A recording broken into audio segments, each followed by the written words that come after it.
for this video. Nandito po kami sa Vatican.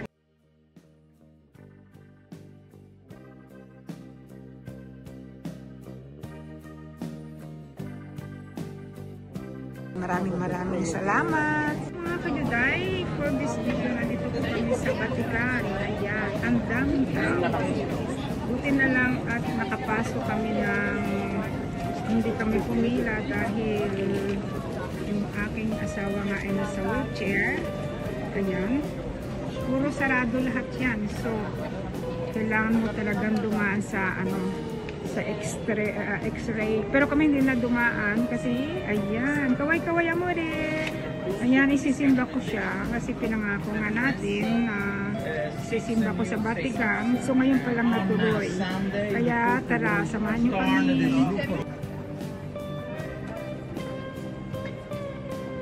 Kami umakyat. Yan, ito pa, akitan po namin yun. Para makarating kami sa loob ng Vatican. Yan, ang daming tao. Pero okay lang. Kahit nakakahapo, at least nakadiretso naman yung lakad namin. Hey, si Barty. Yan, sa atin ito na yan. Ano yung sa mga tao sa baba, makita din. Yan, ang aking vlogger.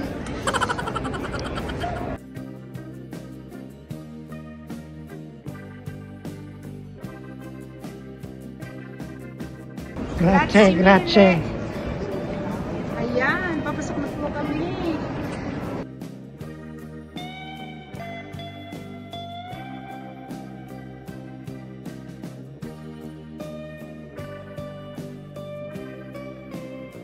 Ayan mga kajuday, nandito na kami sa loob ng Vatican.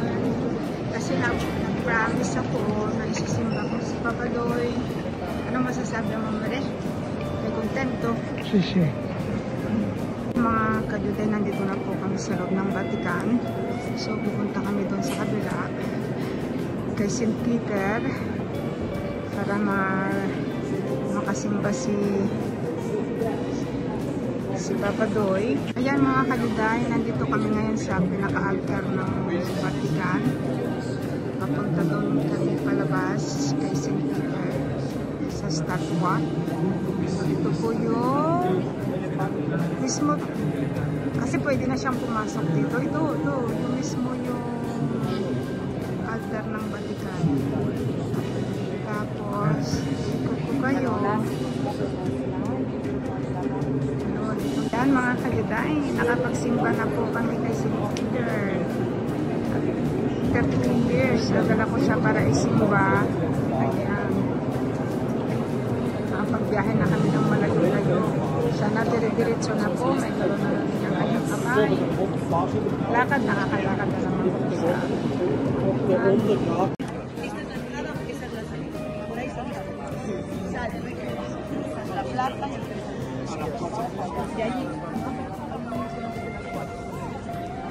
Ayan mga kajuday, hanggang dito na lang po yung ating pagbablog dito sa loob ng Vatican.